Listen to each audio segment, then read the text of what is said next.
Hi friends. Bell நிறுவனம் வேலைவாய்ப்பு வந்து அறிவிச்சிருக்காங்க. அதை பற்றின முக்கியமான விவரங்களை பார்க்கலாம். சரிங்களா?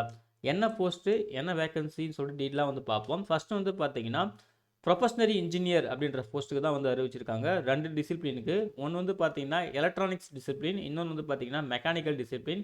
எலக்ட்ரானிக் டிசிப்ளின் வந்து பார்த்தீங்கன்னா 200 வேக்கன்சி சொல்லியிருக்காங்க. மெக்கானிக்கல் வந்து 150 வேக்கன்சி சொல்லியிருக்காங்க. மொத்தம் ஒரு 350 வேக்கன்சி. சரிங்களா?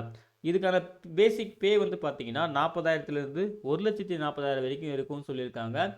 Age limit, maximum age limit வந்து பார்த்தீங்கன்னா அதாவது ஜனவரி 1, 2025 அதன் கணக்குப்படி பாருங்கள் 25 வயசு மேக்ஸிமம் சொல்லியிருக்காங்க ஜென்ரல் கேண்டிடேட்ஸ் அப்படின்னு சொல்லிட்டு. அதுக்கப்புறம் இந்த பேசிக் பேவோட உங்களுக்கு அலவன்சஸ் அப்புறம் ப்ளஸ் பெனிஃபிட்ஸ்லாம் இருக்குது அப்படின்னு சொல்லியிருக்காங்க. அதையுமே நீங்கள் செக் பண்ணிக்கலாம். சரிங்களா?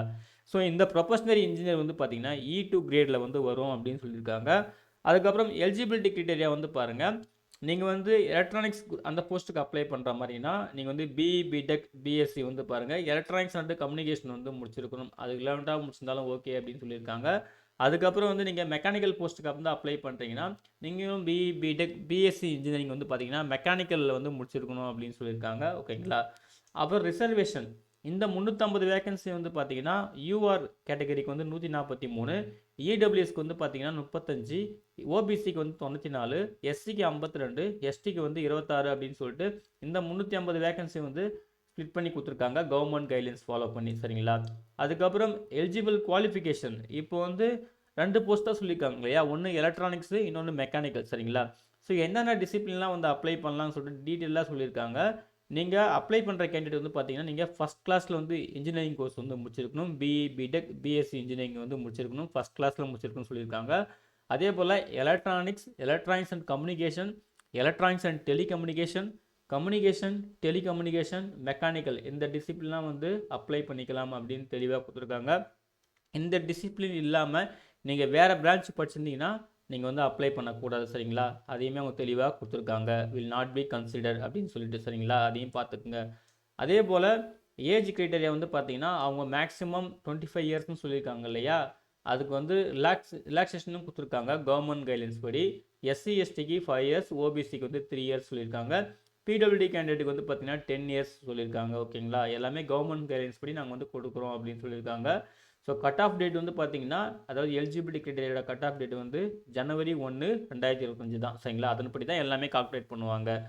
அதுக்கப்புறம் நீங்கள் இதோட பெனிஃபிட்ஸ் அதாவது ரிசர்வேஷன், ரிலாக்ஸேஷன் அதோட பெனிஃபிட்ஸ் வந்து நீங்கள் உங்களுக்கு வந்து அவைலபிளாக இருக்கணும்னா நீங்கள் வந்து இந்த கைட்லைன்ஸ்லாம் ஃபாலோ பண்ணணும்னு சொல்லிட்டு ஓபிசி கேட்டகரி, அதுக்கப்புறம் எஸ்சி எஸ்டி கேட்டகரி, அப்புறம் வந்து பார்த்தீங்கன்னா EWS category, PWD category, ex serviceman கேட்டகரின்னு சொல்லிட்டு தெளிவாக கைட்லைன்ஸ் கொடுத்துருக்காங்க. அதை கரெக்டாக செக் பண்ணிக்கோங்க. அப்போ தான் உங்களுக்கு வந்து அந்த ரிலாக்ஸேஷன் இல்லை ரிசர்வேஷனுக்கான பெனிஃபிட்ஸ் வந்து கிடைக்கும். அதுக்கப்புறம் இந்த நம்பர் ஆஃப் போஸ்ட் வந்து 350 இருக்குன்னு சொல்லியிருக்காங்க இல்லையா? அது வந்து பார்த்தீங்கன்னா மேபி இன்க்ரீஸும் ஆகலாம் இல்லை டிக்ரீஸும் ஆகலாம். அது வந்து மேனேஜ்மெண்ட் எடுக்கிற முடிவு தான் அப்படின்னு சொல்லியிருக்காங்க. அது நீங்களும் பார்த்துக்குங்க. சரிங்களா? பிளேஸ் ஆஃப் போஸ்டிங் வந்து பார்த்தீங்கன்னா ஆல் ஓவர் இந்தியா பெல் நிறுவனம் வந்து எங்கெங்கெல்லாம் இருக்கோ அங்கே வந்து உங்களுக்கு வந்து போஸ்டிங் இருக்கிற மாதிரி இருக்குன்னு சொல்லியிருக்காங்க. நம்ம தமிழ்நாடு பொறுத்த வரைக்கும் சென்னைன்னு சொல்லியிருக்காங்க. ஓகேங்களா?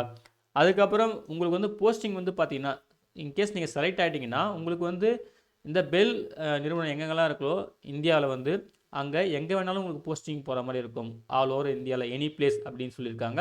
அதுக்கு நீங்கள் ஒர்க் பண்ணுறதுக்கு வில்லிங்காக இருக்கணும். அப்படி இருந்தால் மட்டும் அப்ளை பண்ணுங்கள் அப்படின்னு சொல்லியிருக்காங்க. சரிங்களா? அதே போல் லாஸ்ட் டேட் வந்து பார்த்தீங்கன்னா அப்ளிகேஷனுக்கு வந்து 31 ஜனவரி 2025. சரிங்களா? 10ஆம் தேதியே வந்து பார்த்தீங்கன்னா அப்ளிகேஷன் ஓப்பன் ஆகிடுச்சு. 31 ஜனவரி 2025 தான் லாஸ்ட் டேட். ஓகேங்களா? அப்ளிகேஷன் ஃபீஸ் வந்து பார்த்தீங்கன்னா ஜென்ரல், இடபிள்யூஎஸ், ஓபிசி கேட்டகரிக்கு வந்து 1180 ரூபா சொல்லியிருக்காங்க. எஸ்சி எஸ்டி, பிடபிள்யூடி, இஎஸ்எம் சரிங்களா இந்த கேட்டகரி வந்து பார்த்தீங்கன்னா ஃபீஸ் எதுவும் கிடையாது அப்படின்னு சொல்லியிருக்காங்க. ஃபீஸ் வந்து ஒன்ஸ் பே பண்ணிட்டீங்கன்னா நாட் ரீஃபண்ட்னு சொல்லியிருக்காங்க. அதையும் கேர்ஃபுல்லாக பார்த்துட்டு அப்ளை பண்ணுங்கள். சரிங்களா? மெத்தட் ஆஃப் செலெக்ஷன் வந்து பார்த்தீங்கன்னா ஃபஸ்ட் நீங்கள் அப்ளை பண்ணதுக்கப்புறம் உங்களுடைய குவாலிஃபிகேஷன் க்ரைட்டேரியா அதெல்லாம் பார்த்துட்டு அவங்க வந்து ஷார்ட் லிஸ்ட் பண்ணுவாங்க. அதாவது நீங்கள் கம்ப்யூட்டர் பேஸ்ட் டெஸ்ட் வந்து அட்டன் பண்ணுற மாதிரி இருக்கும். சரிங்களா? அது கம்ப்யூட்டர் பேஸ்ட் டெஸ்ட் வந்து பார்த்தீங்கன்னா அதுக்கான மினிமம் குவாலிஃபைங் மார்க் வந்து கொடுத்துருக்காங்க. ஜென்ரல், ஓபிசி, இடபிள்யூஎஸ் கேண்டிடேட் வந்து 35%, அதுக்கப்புறம் எஸ்சி எஸ்டி, பிடபிள்யூடி கேண்டிடேட்டுக்கு வந்து 30% அப்படின்னு சொல்லியிருக்காங்க மினிமம் குவாலிஃபைங் மார்க். அதாவது கம்ப்யூட்டர் பேஸ்டு டெஸ்ட் செப்பரேட்லி அப்புறம் இன்டர்வியூ செப்பரேட்லி சொல்லிட்டு ஓகேங்களா தனித்தனியாக அதுக்கான மினிமம் குவாலிஃபைங் மார்க்.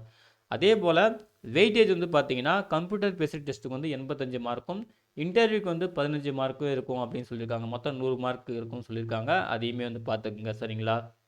அதே போல் நீங்கள் அப்ளை பண்ணும்போது நீங்கள் மினிமம் ஒரு 5 டெஸ்ட் சென்டர் வந்து கொடுத்து அப்ளை பண்ணுங்க சரிங்களா. அதாவது 5 எக்ஸாம் சென்டர் லொக்கேஷன் சரிங்களா.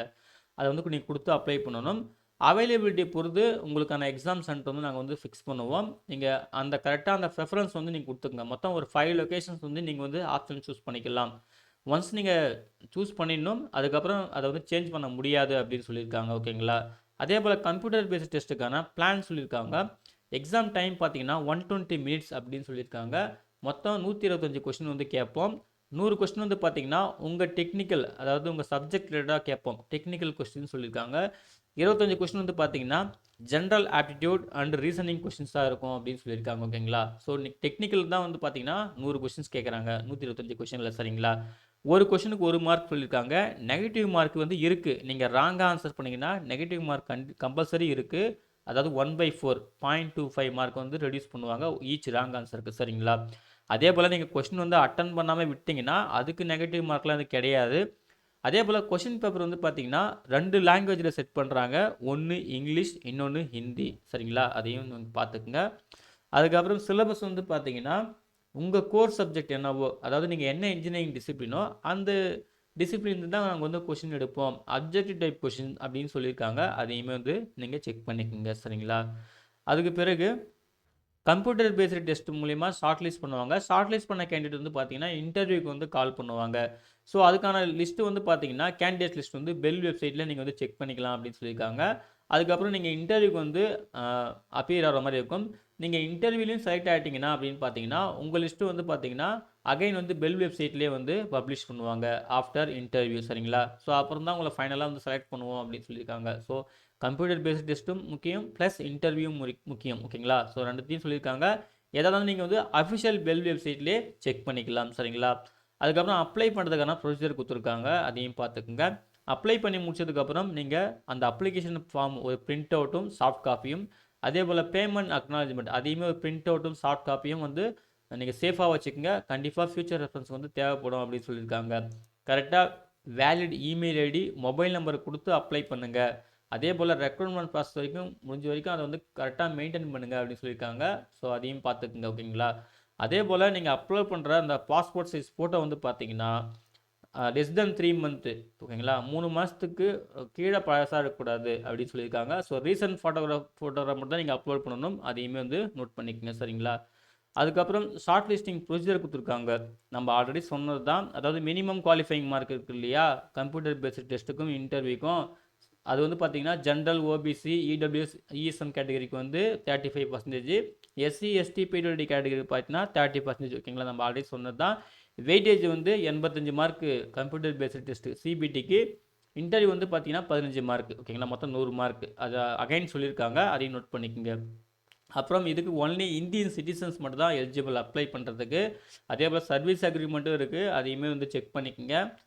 அதுக்கப்புறம் வந்து பார்த்தீங்கன்னா கியூஆர் இந்த கோட்லாம் கொடுத்துருக்காங்க. இதை ஸ்கேன் பண்ணி நீங்கள் வந்து இந்த ஜாப் பற்றி கிளியராக தெரிஞ்சுக்கலாம் அப்படின்னு சொல்லியிருக்காங்க. கிளாரிஃபிகேஷன்லாம் பண்ணிக்கலாம். அதுக்கான நம்பர்லாம் கொடுத்துருக்காங்க. உங்களுக்கு ஏதாவது டவுட் இருந்துச்சுன்னா அப்ளிகேஷன் ரிலேட்டாக அதுக்கான நம்பர் கொடுத்துருக்காங்க. இந்த நம்பருக்கு நீங்கள் கான்டாக்ட் பண்ணி நீங்கள் வந்து கிளாரிஃபை பண்ணிக்கலாம் அப்படின்னு சொல்லியிருக்காங்க. ஓகேங்களா. அதுக்கப்புறம் அப்ளை பண்ணுறதுக்கான ப்ரொசீஜர் வந்து டீட்டெயிலாக கொடுத்துருக்காங்க. மேனுவல் ஆன்லைன் அப்ளிகேஷன் ஃபார்ம் அப்படின்னு சொல்லிட்டு சரிங்களா. முக்கியமான தேதிகள் நம்ம ஏற்கனவே சொன்ன மாதிரி தான். 10 ஜனவரி 2025 அன்றைக்கே அப்ளிகேஷன் வந்து ஓப்பன் ஆகிடுச்சு. 31 ஜனவரி 2025 அதுதான் லாஸ்ட் டேட் சரிங்களா. அதையும் பார்த்துக்குங்க. அப்புறம் சம் ஜென்ரல் இன்ஸ்ட்ரக்ஷன் கொடுத்துருக்காங்க. அப்ளை பண்ணுறதுக்கான ப்ரொசீஜர் கொடுத்துருக்காங்க. ஸ்டெப் 1 ரிஜிஸ்ட்ரேஷன் எப்படி பண்ணுறது, ஸ்டெப் 2 பார்த்தீங்கன்னா filling of application of qualifying details, அது ஸ்டெப் 3, ஸ்டெப் 4 அப்படின்னு சொல்லிட்டு ஒரு ஸ்டெப்பாக கொடுத்துருக்காங்க. கிளியராக வந்து செக் பண்ணிட்டு அதுக்கப்புறம் அப்ளை பண்ணுங்கள். அப்ளை பண்ணும்போது டெஸ்ட் சென்டர், அதாவது மினிமம் நீங்கள் வந்து பார்த்தீங்கன்னா 5 டெஸ்ட் சென்டர் வந்து கொடுக்கணும் உங்களுக்கு கன்வீனியன்ட்டாகிற லொக்கேஷன். ஓகேங்களா. புதுச்சேரி இருக்குது. அதுக்கப்புறம் தமிழ்நாடு வந்து பார்த்தீங்கன்னா சென்னை, கோயம்புத்தூர், மதுரை, சேலம், திருச்சிராப்பள்ளி, திருநெல்வேலி, வேலூர். ஓகேங்களா. ஸோ இதில் வந்து பார்த்தீங்கன்னா நீங்கள் வந்து ஒரு 5 லொக்கேஷன்ஸ் உங்களுக்கு கன்வீனியன்ட்டாகிற லொக்கேஷன் வந்து சூஸ் பண்ணிக்கோங்க. அவைலபிலிட்டியை பொறுத்து உங்களுக்கு அவங்க வந்து ஒரு லொக்கேஷன் சூஸ் பண்ணுவாங்க சரிங்களா. ஸோ இதுதான் வந்து முக்கியமான விஷயம். அதுக்கப்புறம் வந்து பார்த்தீங்கன்னா சில ஃபேக்ட்ஸ், சில கொஷின்ஸு அதுக்கான ஆன்சர்ஸ் வந்து கொடுத்துருக்காங்க. ஸோ நீங்கள் எங்கேயுமே வந்து உங்களுக்கு ஏதாவது டவுட் இருக்குது, அந்த கொஸ்டின் வந்து இங்கே இருக்குன்னா அந்த கொஸ்டினுக்கான ரிப்ளை அதாவது ஆன்சர் வந்து நீங்கள் இங்கே செக் பண்ணிக்கலாம். சரிங்களா? ஸோ இவ்வளோ தான் ஃப்ரெண்ட்ஸ். இதுதான் வந்து பார்த்தீங்கன்னா பெல் நிறுவனம் அறிவிச்சிருந்த probationary engineer E2 grade electronics mechanical மொத்தம் 350 வேகன்சி. இதை பற்றின முக்கியமான விவரங்கள். சரிங்களா? அப்ளை பண்ணுறதுக்கு முன்னாடி நீங்களுமே இந்த நோட்டிஃபிகேஷனை கிளியராக ஒன்ஸ் பார்த்துருங்க. பார்த்துட்டு அதுக்கப்புறம் வந்து பார்த்தீங்கன்னா ஆன்லைனில் மிஸ்டேக் இல்லாமல் அப்ளை பண்ணுங்கள். சரிங்களா? அதுதான் ரொம்ப முக்கியமான விஷயம். இந்த நோட்டிஃபிகேஷன் டவுன்லோட் பண்ணுறதுக்கான லிங்க்கையும் ஆன்லைனில் அப்ளை பண்ணுறதுக்கான லிங்க்கையும் இந்த வீடியோ டிஸ்கிரிப்ஷனில் தரேன். செக் பண்ணி நீங்களும் யூஸ் பண்ணிக்கோங்க. ஓகேங்களா? உங்களுக்கு ஏதாவது டவுட் இருந்தால் கமெண்ட் செக்ஷனில் கமெண்ட் பண்ணுங்கள். என்னால் முடிஞ்ச கிளாரிஃபிகேஷன் தரேன். சரிங்களா? அதே போல் இந்த வீடியோ பிடிச்சிருந்தா மறக்காமல் லைக் பண்ணுங்கள். மறக்காமல் உங்கள் ஃப்ரெண்ட்ஸுக்கும் ஷேர் பண்ணுங்கள். அட்லீஸ்ட் யாராவது ஒருத்தருக்காவது ஹெல்ப்ஃபுல்லாக இருக்கும். ஓகேங்களா? அப்ளை பண்ணுற எல்லாருக்கும் wish you all the best. Thank you.